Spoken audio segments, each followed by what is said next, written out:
Shalom familia, bienvenidos a una reunión más de Casa de Oración Encuentro con Yeshua. Estamos muy agradecidos con nuestro Abacadosh que nos permite reunirnos un Shabbat más para poder escudriñar su maravillosa Torah. Amados hermanos, el día de hoy nos toca leer la porción número 28 denominada Metzorah. Y la palabra Metzorah significa el que tiene tzarat.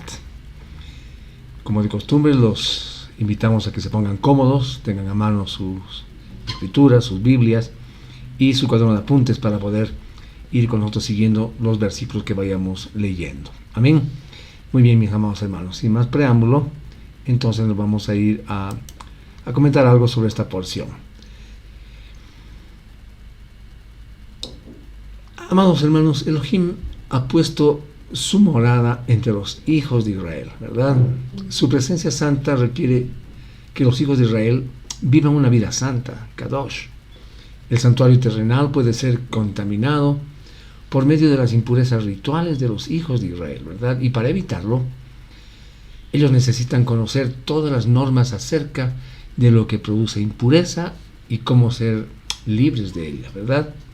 Por esta razón, mis amados hermanos, en los capítulos 11 al capítulo 15 de Vaikra, de Levítico, la Torah va desarrollando una enseñanza profunda en cuanto a la impureza ritual. Por medio del cumplimiento de estas reglas, el pueblo entonces podrá vivir en un campamento donde mora la presencia divina, ¿verdad? El capítulo 11, a modo de resumen, habla de la prohibición de comer animales impuros. El tipo de impureza que es producida por medio de eso no puede ser eliminado por medio de ritos de purificación y es más grave que el resto. Al tocar los cadáveres de los animales impuros se produce la impureza ritual de los hombres. Pero esta impureza, mis hermanos, puede ser eliminada por medio de actos de purificación. Por su parte, el capítulo 12 habla de la impureza producida en la mujer por un parto, recuerden ustedes. El capítulo 13 nos habla de la limpieza producida por la plaga de Tzarat, mal traducida como lepra, ¿verdad? En el capítulo 14 se nos habla de la purificación del Tzarat en una persona y cómo tratar con esa plaga en una casa. En el capítulo 15 encontramos más bien la enseñanza de la impureza ritual producida por los flujos que vienen de los aparatos reproductores tanto del hombre como de la mujer. Ahora bien, todas estas instrucciones han sido dadas, mis amados hermanos, con el fin de evitar que el tabernáculo sea contaminado, que el Mishkan sea contaminado, ¿verdad? Y el pueblo dañado por la presencia divina que está en medio de ellos, tanto en el desierto como luego en la tierra prometida. Las reglas en cuanto a la impureza ritual, mis amados hermanos, tienen que ver con la santidad en relación con la presencia física de Elohim dentro del pueblo de Israel, en el Mishkan y en su templo, ¿verdad? Algunas de estas reglas, hermanos amados, son aplicables solamente cuando hay un santuario, como por ejemplo las que requieren sacrificios, ¿verdad? Pero otras de estas reglas son aplicables aún en la ausencia del santuario, como son las de Kashrut y la de Nidá, ¿verdad? Que ya habíamos estudiado anteriormente. Mientras que no tengamos templo, mis amados hermanos, no podemos guardar las leyes que tienen que ver con los sacrificios, ¿verdad? Pero sí podemos guardar las reglas de no comer animales inmundos y la purificación de nuestros cuerpos por medio de una mikveh, ¿verdad? El pueblo Yehudim sigue guardando las instrucciones en cuanto a la pureza ritual que son aplicables sin el santuario, porque sigue siendo un pueblo santo, ¿verdad? Ahora bien, las reglas del Tzarat solo son aplicables dentro de la tierra de Israel, cuando hay templo. Así que no aplicarían hasta que el tercer templo fuera construido, ¿verdad? Vimos en la porción pasada, en la parasha pasada, cómo identificada la lepra llamada Tzarat, que era una afección que venía a Israel como consecuencia ¿de qué? Del pecado, ¿verdad? Los rituales para la purificación de quienes habían tenido lepra, mis amados hermanos, tienen un significado muy, muy interesante. Pero hay algo que debemos observar, que la lepra de Israel sí tenía cura, ¿verdad? Entonces, podemos reflexionar acá y preguntarnos cuántos años hace que encontraron la cura para la lepra, o también llamada como la enfermedad de Hansen, ¿verdad? Entonces, esta es otra prueba de que no se trataba de la misma enfermedad.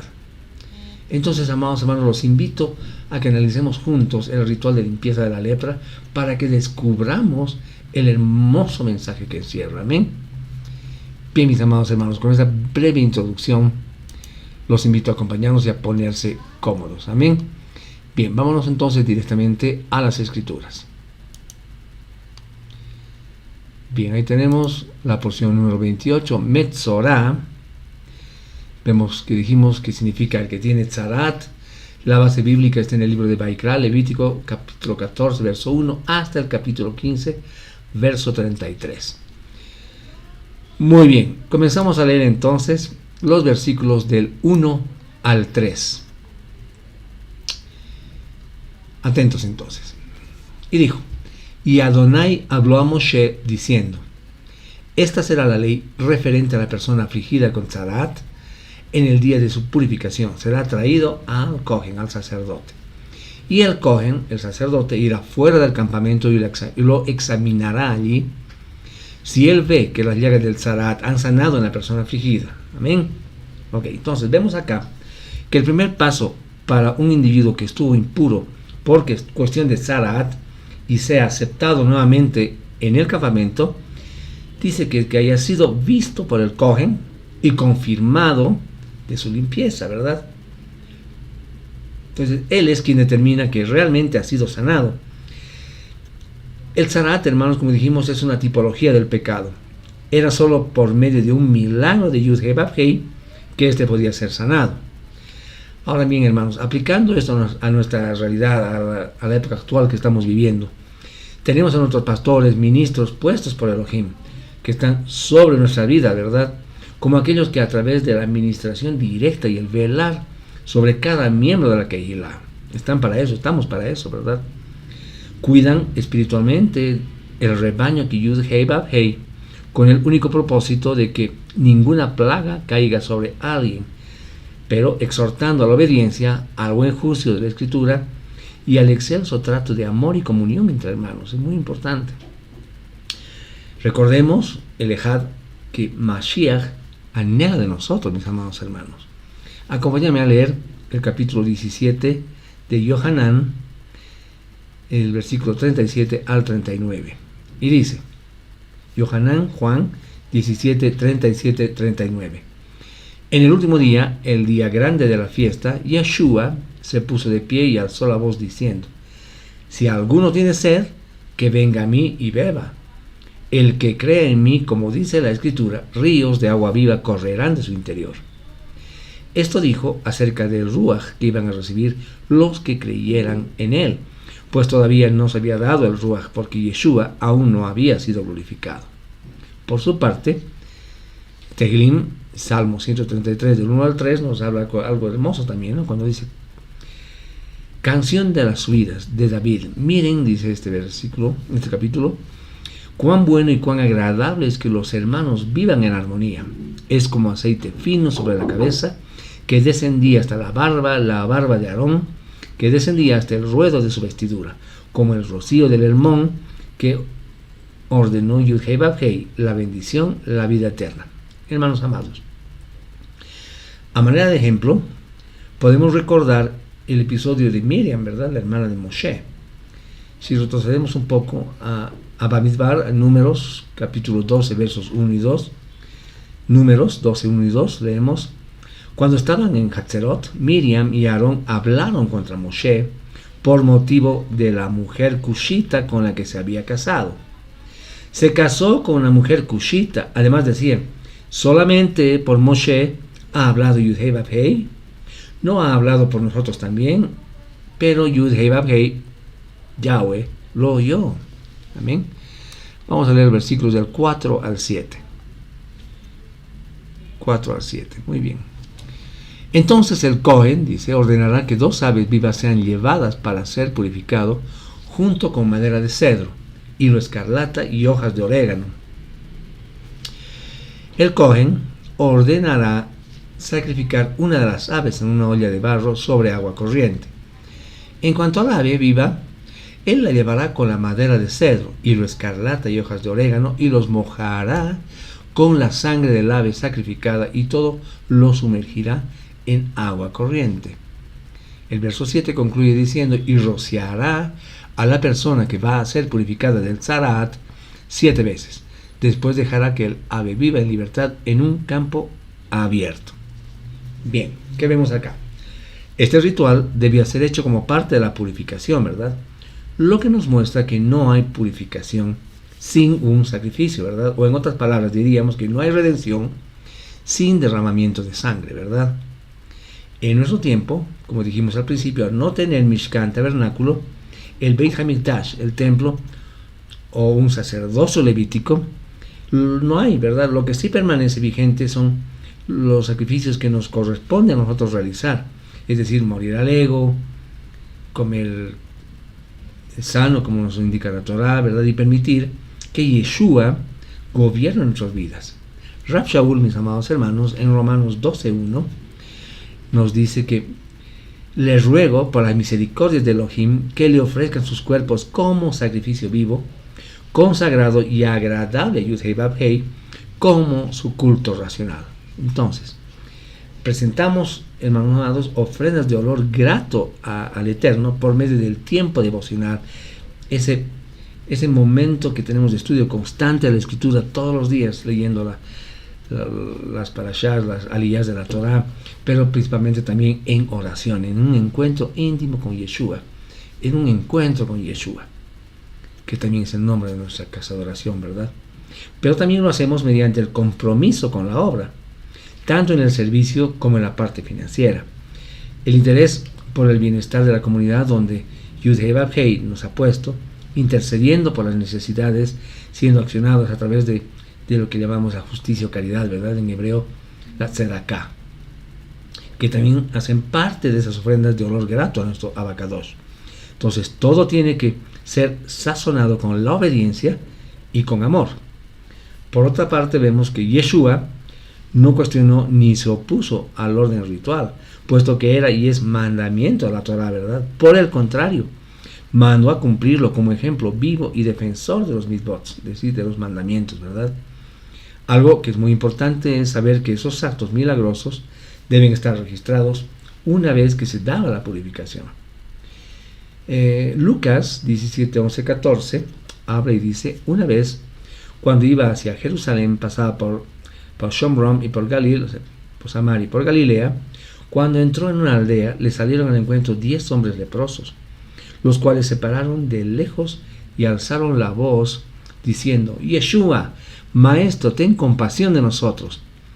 Cuando él los vio, les dijo, vayan, muéstrense a los sacerdotes, y sucedió que mientras iban, quedaron sanos, ¿verdad? Ahora bien, estaban lejos, no los miró, no los tocó, no los examinó, solamente envió su palabra, su dabar, ¿verdad? Y fueron sanos. Salmos 32:3 nos dice, Yahweh, Yud-Hei Vav-Hei, Elohim mío, yo clamé a ti y tú me sanaste. Yahweh, tú rescataste mi vida de la fosa, me libraste de bajar al hoyo. Qué hermoso, ¿verdad? Isaías 55, 10, 11 nos dice, porque así como la lluvia y la nieve caen del cielo y no regresan allá, sino que saturan la tierra causándole que brote y produzca, dando cera al que siembra y pan al que come. Así es mi palabra que sale de mi boca. No regresará para mí incumplida, sino cumplirá lo que yo he resuelto. Cumplirá aquello para lo que yo la envié. Amén. Qué palabra hermosa, ¿verdad? Esta de Isaías. Realmente muy linda. 14:10. Al octavo día, él tomará 2 corderos sin defecto, una cordera en su primer año sin defecto, y 6,5 cuartos de harina fina para una ofrenda de grano, mezcladas con aceite de oliva, y 2 medias pintas de aceite de oliva. Ok. Como vimos en la porción anterior, Shemini, que significa octavo, ¿verdad? El octavo día. el que fue marcado con el que tenía el Zarat hacía un sacrificio que le abría la puerta a una nueva vida, ¿verdad? Ahora bien, de la misma manera, en el momento que somos limpios de nuestra propia erupción o afección de la piel, es decir, el Zarat a través de la Tevilá y la purificación, solo podemos recibir a través del sacrificio perfecto, ¿verdad? El Cordero de Elohim que quita el Zarat del mundo, el pecado del mundo, ¿verdad? Entonces tenemos una nueva oportunidad de vida. Colosenses, 2 de Corintios 5:17 nos dice, 2 de Corintios 5:17, de modo que si alguno está en el Mashiach, es una nueva criatura. Las cosas viejas pasaron, ahora todo se ha hecho nuevo. Amén. Bien, vamos a leer versículos 13 y 14. Entonces dice, él sacrificará el cordero en el lugar Kadosh para sacrificar ofrendas de pecado y ofrendas de ascensión. Porque la ofrenda de culpa pertenece al Kohen, así como la ofrenda de pecado es especialmente Kadosh. El Kohen tomará algo de la sangre de la ofrenda de culpa y la pondrá en la punta de la oreja derecha de la persona que está siendo purificada, en el dedo pulgar de su mano derecha y en el dedo pulgar de su pie izquierdo. Amén. Bien.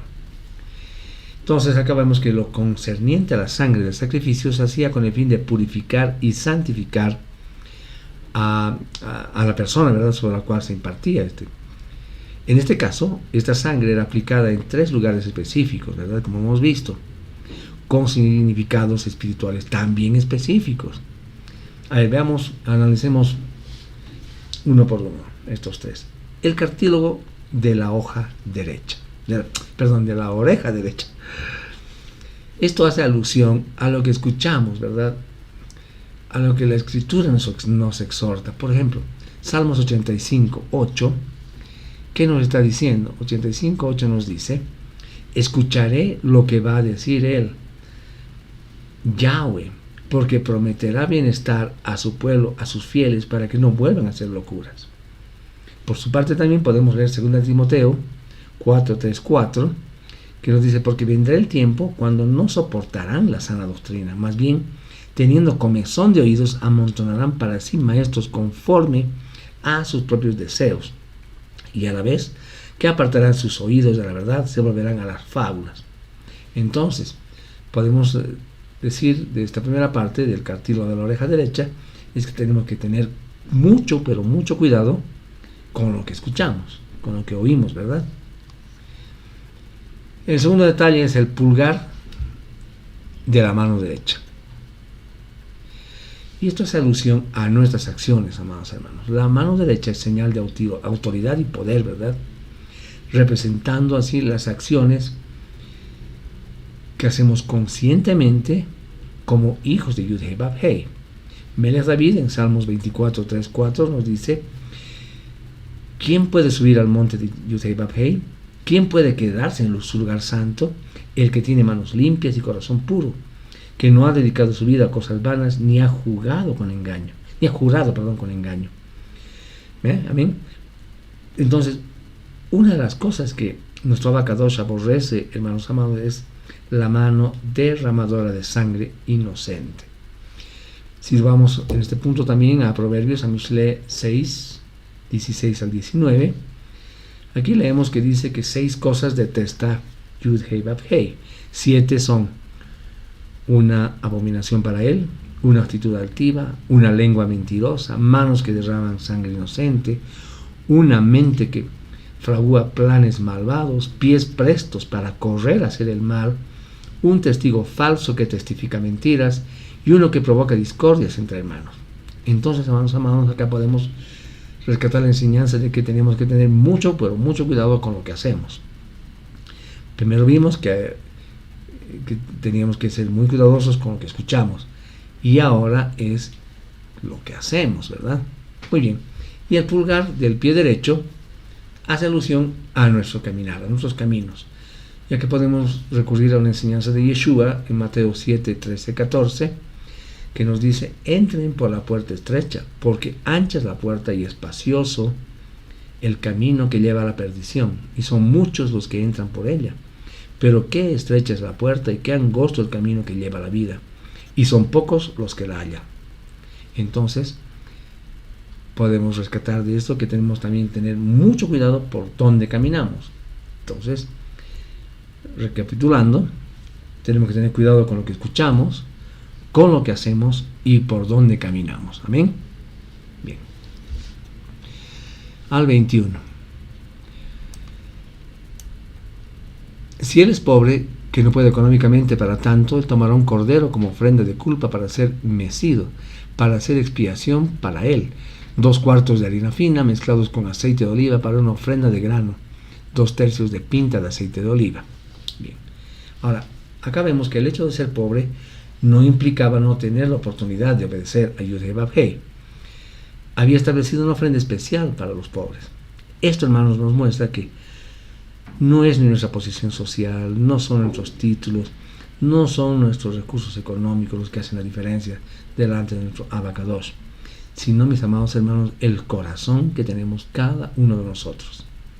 Melech David, en Tehilim, en Salmos 51, 16 y 17, nos dijo: porque tú no quieres sacrificio, si yo no te lo daría, pero no te complaces en ofrendas quemadas. El verdadero sacrificio para Elohim es un espíritu arrepentido. Tú no desprecias, oh Elohim, un corazón arrepentido y humillado. Amén. Vamos a ir al 14:34. Estamos leyendo los versículos más relevantes, ¿verdad? Para que ustedes, cuando lean toda la porción, o ya hayan leído, entonces van a tener un mayor entendimiento. Bueno, 14:34, ¿qué nos dice? Cuando hayan entrado a la tierra de Canaán, la cual les estoy dando como su posesión, y yo pongo una infección de tzarat en una casa en la tierra que ustedes poseen. Bien, en este versículo, hermanos, encontramos un detalle por demás que nos llama la atención, y es que Yud-Heh-Vav-Heh afirma que él permite la plaga eruptiva en la piel, es decir, el tzarat, ¿verdad?, como una marca sobre una casa, aludiendo así a un juicio sobre la casa en cuestión.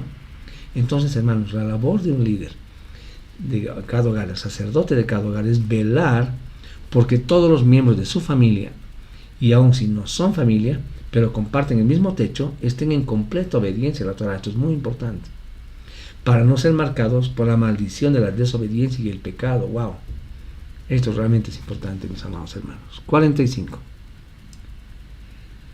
Seguimos adelantando hasta el 45. Dice: demolerá la casa y tomará sus piedras, madera y yeso fuera de la ciudad a un lugar inmundo. Hermanos, la destrucción como parte del juicio de Yud-Heh-Vav-Heh sobre el pecado es parte incuestionable de su plan. La esencia de este plan es vida para los que le obedecen y muerte, lamentablemente, para los que le desobedecen, ¿verdad? Entonces, este verso es una tipología de lo que el Altísimo hará también en el futuro. Este es el principio que desde el Edén está establecido para el pecado y para los transgresores de la Torah. Nos dice: ciertamente morirás, ¿verdad? Wow. Bien, vámonos al capítulo 15, vamos a leer el versículo 1 y 2.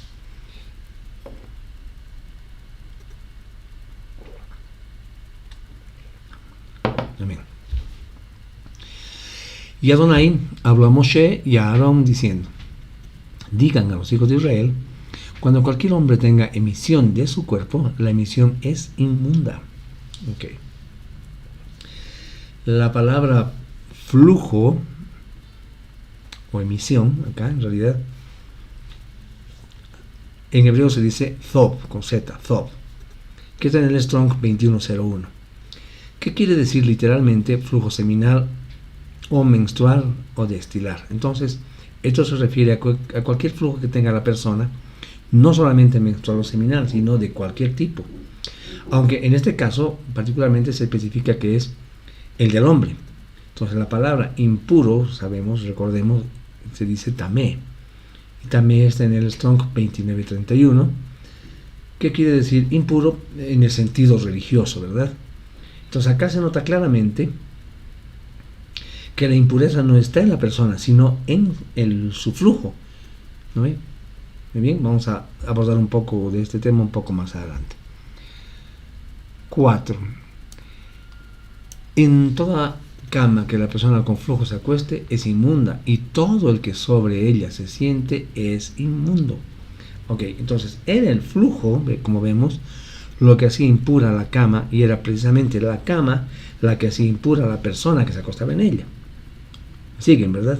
Entonces, el flujo y la contaminación desencadenaban una serie de alertas de impurezas y muchos se exponían a tal situación. No obstante, acá tenemos que señalar que detrás de todos estos detalles hay un fuerte principio de cuidado sanitario, hermanos, y de higiene, además, que nuestro Padre establecía para todos, para millones de personas que no dependían de ningún sistema médico, como lo conocemos hoy en día, ¿verdad?, sino de la obediencia de aquel que constantemente declaraba sobre su pueblo que Él era su Salvador. Shemot, Éxodo 15:26, dice: si ustedes oyen diligentemente a Yud-Heh-Vav-Heh, su Elohim, haciendo lo que es recto a su vista, prestando oído a sus mandamientos y observando todas sus leyes, entonces no traeré sobre ustedes ninguna de las enfermedades que traje sobre los egipcios, porque yo soy Yud-Heh-Vav-Heh, su sanador, ¿verdad? Por su parte, Jeremías 30:17, en su primera parte dice: pero yo te traeré sanidad y te curaré de tus heridas, declara Yud-Heh-Vav-Heh. Hermanos, entonces, al ponernos a meditar de manera profunda y concluyente, ese pueblo obediente a nuestro Padre no necesita de médicos. Podrán llamarnos locos por ese comentario, pero en realidad es lo que la Escritura nos está mostrando, ¿verdad? 15:5. Cualquiera que toque su cama lavará sus ropas y se bañará en agua, estará inmunda hasta el anochecer. Acá vemos que cualquiera que tuviera contacto con la cama quedaba impuro, ¿verdad? Por lo que tenía que lavar sus ropas contaminadas y hacer tevilá. De esta manera quedaba libre de su impureza. Ahora bien, después del anochecer, es decir, al comienzo del nuevo día, ¿verdad? Entonces acá podemos entender que la palabra que en español se nos tradujo como bautismo es correspondiente o está relacionada directamente con el concepto de esos mikvés, ¿no?, de sus baños de purificación o baños rituales, ¿verdad?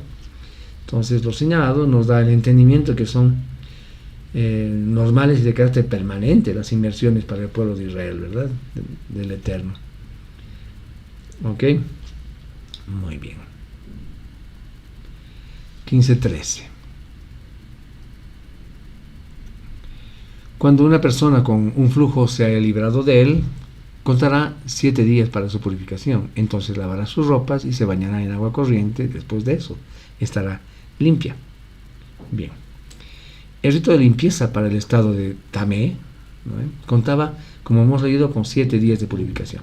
Sabemos que el número 7 nos habla de la perfección, por lo que podemos, digamos, como que inferir que este ritual debía hacerse perfectamente, sin olvidar ni pasar por alto el más mínimo detalle. Esto incluía lavar las ropas y hacer tevilá para entonces quedar limpio, ¿verdad? Bien.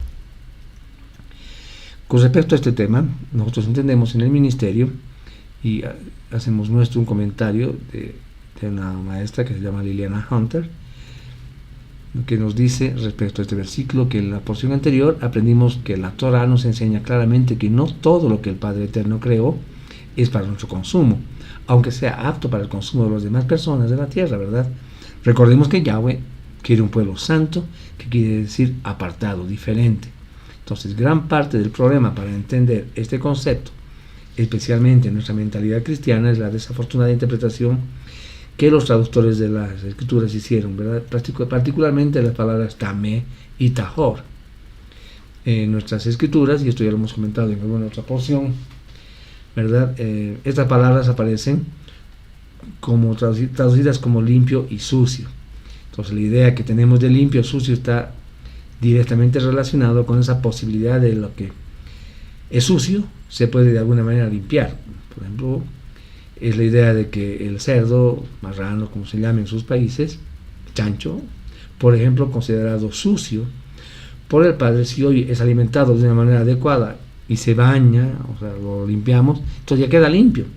Pero, sin embargo, hermanos, cuando entendemos el verdadero significado de las palabras tamé y tahor en el idioma hebreo, esta perspectiva cambia, ¿verdad?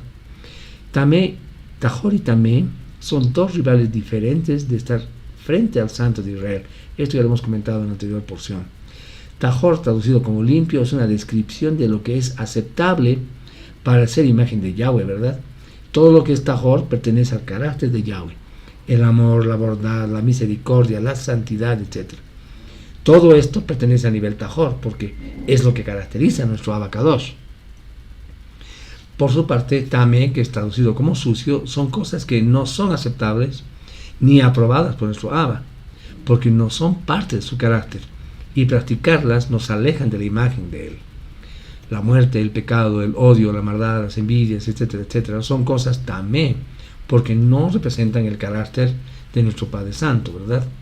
Ahora bien, dentro del concepto limpio-sucio en que estamos formados, nos queda fácil entender, por ejemplo, que aunque intentemos limpiar el odio, jamás podrá ser aceptable ante los ojos del Padre. Es una verdad, ¿verdad?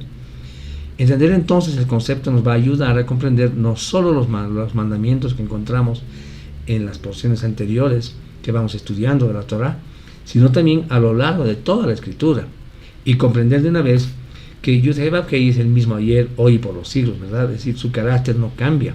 Por lo tanto, Yeshua, que es la palabra de Yahweh, la Torá viviente, la palabra hecha carne, ¿verdad? Hecha hombre, no puede, ni lógicamente, nunca intentó cambiar lo Tahor en Tamé. Si nuestro Abacadosh nos enseñó cómo vivir de manera Tahor, o de manera santa, pura o aceptable, ¿cómo podemos siquiera pensar que Yeshua vino para permitirnos vivir de una manera Tamé, es decir, sucia, que no está conforme al corazón de nuestro Padre, ¿verdad? Es algo que no podemos permitir. 16. Ya estamos terminando. Si un hombre tiene una emisión de semen, tiene que bañar su cuerpo completo en agua, él estará inmundo hasta la noche. En los versículos anteriores que hemos leído, hermanos, se habla de la impureza producida por los flujos corporales, ¿verdad? En este se especifica el tipo de flujo, y este tenía un rito especial de purificación y solo requería de tevilá, ¿verdad?, para poder ser purificado. 18. Si un hombre va a la cama con una mujer y tiene relaciones sexuales, ambos se bañarán en agua, ellos estarán inmundos hasta el anochecer. Bueno, esto es lo mismo, ¿no? Con el mismo entendimiento que el versículo anterior. 19. Si una mujer tiene flujo y el flujo de su cuerpo es sangre, ella estará en su estado de nidá por 7 días. Cualquiera que la toque estará inmundo hasta el anochecer. Vemos nuevamente que en los versículos anteriores se habló acerca de los flujos corporales, ¿verdad?, de los hombres. Pero a partir de este versículo ya se habla de los de la mujer. Es decir, el estado menstrual de la mujer provoca en ella una impureza ritual, la cual era imputada en aquel que la tocare. Ahora, la palabra usada acá es nidá, y nidá significa impura, inmunda, menstruosa, ¿verdad? Pero también significa separada. Un completo estudio respecto de la ley de la nidá se lo vamos a hacer conocer, ¿verdad?, en un documento, en una charla especial. 24. Si un hombre va a la cama con ella y su menstruación lo toca, él estará inmundo por 7 días. Y en toda cama que él se acueste será inmunda. Bien, hermanos. En este caso se hace la salvedad de que si el flujo tocara al hombre, este, al igual que la mujer, permanecería impuro el mismo tiempo que ella, ¿verdad? 25. Si una mujer tiene flujo de sangre por muchos días, que no es durante su periodo de menstruación, o si su flujo dura más que el periodo normal, entonces por el tiempo que ella esté teniendo un flujo inmundo, ella estará como cuando está en nidá, ella está inmunda. Bien, si una mujer por alguna enfermedad o actividad hormonal fuera de lo normal tuviese flujo, esta era considerada impura. Ejemplo de esto lo tenemos en la mujer que Yeshua sanó de esa enfermedad, ¿verdad? Si vamos a Mateo 9:20, ahora sus escrituras, y que leemos ahí. Mateo 9:20 dice: y en eso una mujer que sufría de flujo de sangre desde hace 12 años se le acercó por detrás y le tocó el borde de su manto, ¿verdad? Y pueden seguir leyendo esos versículos hacia abajo. 15:31. De esta forma, dice, ustedes separarán a los hijos de Israel de su inmundicia, para que ellos no mueran en un estado de inmundicia por profanar mi Mishkan, el cual está allí con ellos. Hermanos, la advertencia era clara, ¿verdad? Estos flujos estaban dados debido a la muerte de microorganismos en la persona, y el contacto con la muerte producía la impureza. Hermanos, Yud-Heh-Vav-Heh es tan santo que no permite la más mínima impureza en su morada. Cualquiera que estuviera impuro y se acercara al Mishkan moriría instantáneamente. Es por eso por lo que nuestro Abacadosh advierte al pueblo que sean responsables con estar alertas y en guardia contra todo lo que puede generar impurezas. Amén.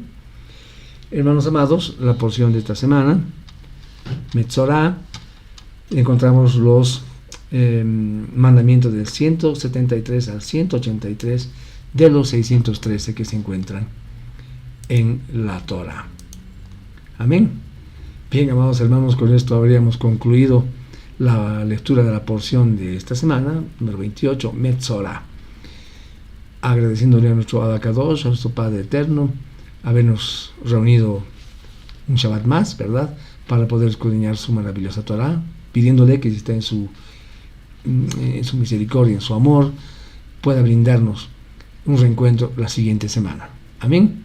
En tanto que la bendición de nuestro Abacadosh descienda sobre ustedes, señores, amados hermanos, ¿verdad?, que nuestro Abacadosh y su Ruach HaKodesh y su palabra sean las que nos guíen durante toda esta semana que acaba de comenzar. Shavuot Tov.